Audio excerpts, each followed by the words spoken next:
Di sini dengan Bunda DJ Anak Jenderal ya. Beliau ya mengkritik acara televisi ILC dan Rakyat Bersuara.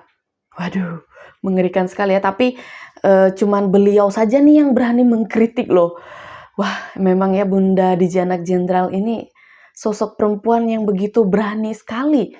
Ya, 2 jempol untuk Bunda. Karena aku ingin melihat dan mengajak teman-teman untuk melihat Bunda DJ Anak Jenderal dan kritikannya seperti apa terhadap acara tersebut, ya acara televisi tersebut. Kita langsung gas ke videonya.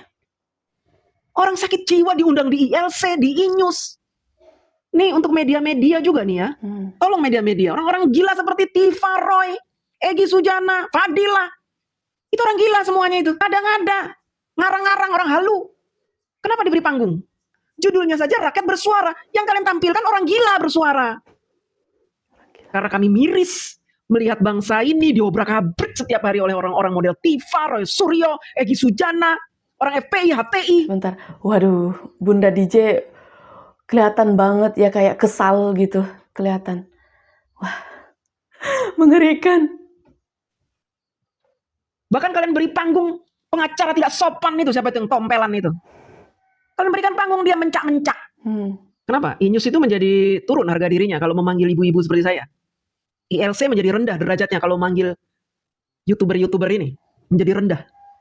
Takut gak ada yang nonton. Hey, harus adil dong. Oh, kami juga mendatangkan ini kok. Ini.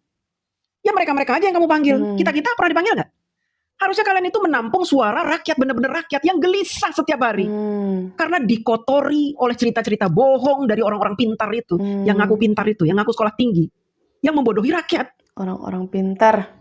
Kalian kasih panggung orang-orang seperti itu. Artinya apa? Kalian itu ikut-ikutan membuat gaduh Indonesia. Kalau zaman Pak Soeharto, sudah diberendel kalian itu. Bikin gaduh.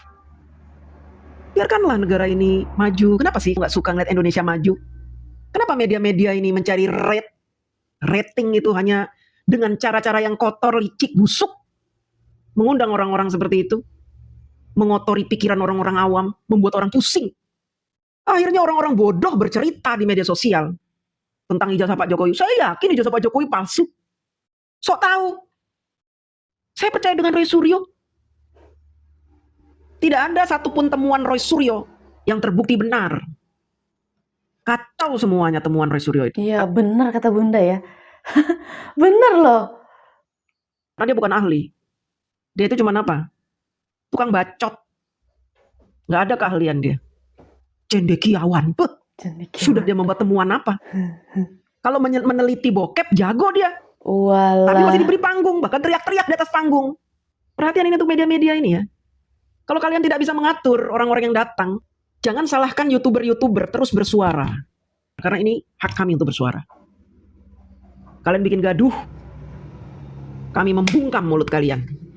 Kegaduhan yang tercipta selama kurang lebih 3 tahun belakangan ini oleh kaum pembenci, oleh orang-orang yang punya titel tinggi, bererot, cukup membuat kita pening, membuat kita bingung.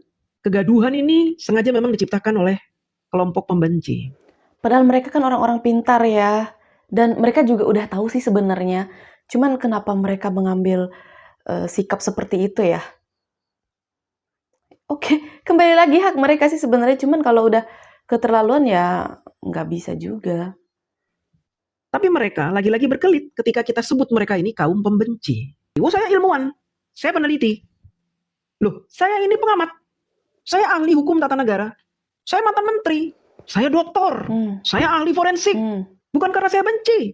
Nah terus, tujuan kalian mengotak-atik ijazah Pak Jokowi untuk apa? Apa kepentingannya? Apa untungnya? Kami membela rakyat. Rakyat yang mana? Kami tidak butuh ijazah Pak Jokowi diperlihatkan di muka publik. Tidak butuh.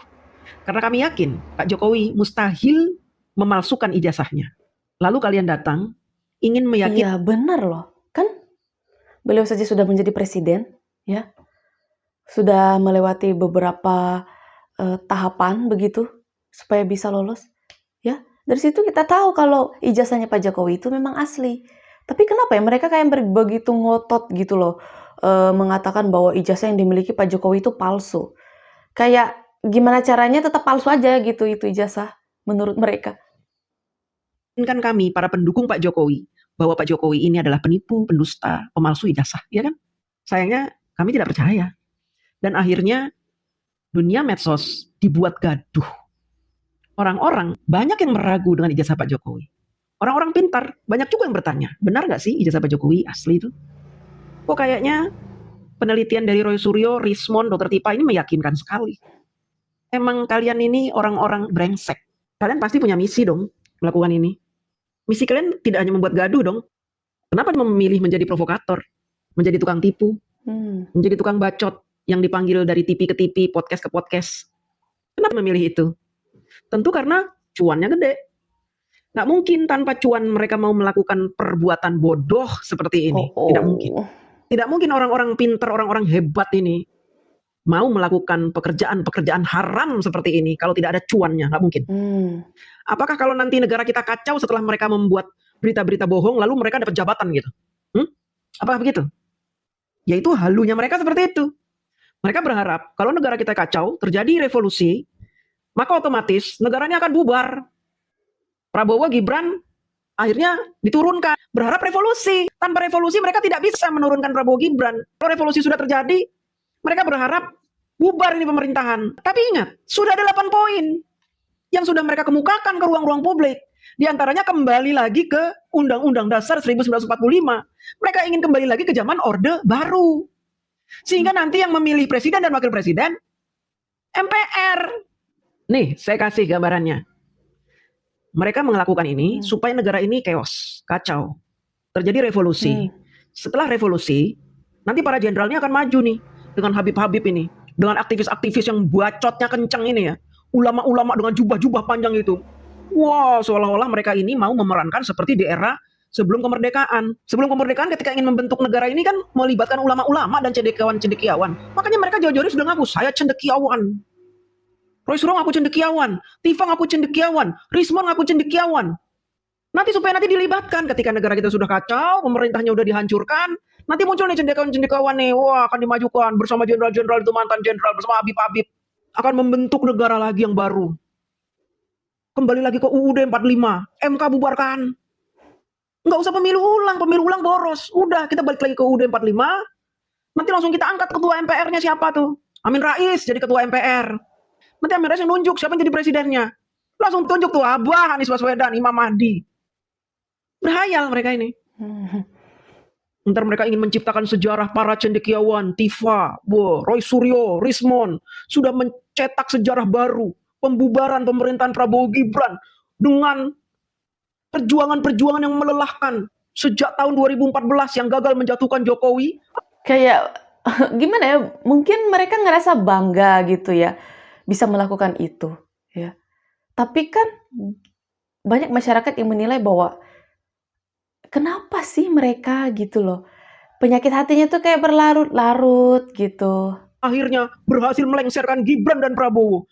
Nah nanti mereka berharap kalau sudah ditunjuk nih oleh MPR, presidennya siapa, wakilnya siapa, menteri-menterinya siapa, mereka dapat jatah masing-masing. Habib Rizik, Menteri Agama, Tipa, Menteri Kesehatan, Rismon, Menteri Menristek, Fadilah, Menteri Perbacotan itu Fadilah, Rafli Harun, Kemenkumham, Abraham Samad, Kejagung, Egy Sujana, jadi Menteri Sakit-Sakitan, Kurnia, jadi Menteri apa tuh?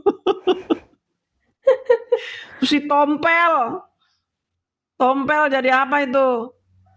Pikirin tuh Tompel jadi apa? Orang HTI itu. Saya heran orang HTI masih dikasih panggung aja sih. Tolong dong ya, kalau negara ini mau aman damai, jangan kasih panggung orang-orang itu. Bacotnya udah gak pernah sekolah. Apa yang dikasih panggung? Model-model si Tompel itu merusak mental bangsa. Ini negara kita ini yang punya adat ketimuran, sopan, menjadi kayak dia itu, petantang-petenteng gitu. Semua orang ditantangin. Tolonglah media-media jangan kasih panggung ini orang-orang brengsek ini, semua ini. Nih. Jangan kasih panggung mereka.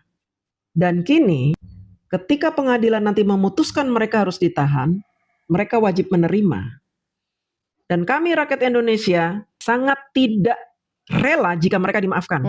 Pak Jokowi, jangan maafkan mereka. Mereka tidak layak dimaafkan.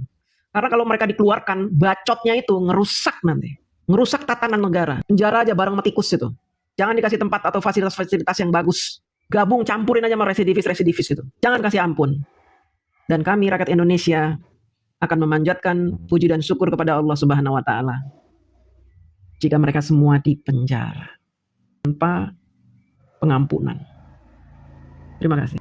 Bunda DJ kalau udah ngomong itu nusuk banget ya sampai ke tulang-tulang loh. Tapi aku malah suka yang seperti itu, ditembak langsung seperti itu ya.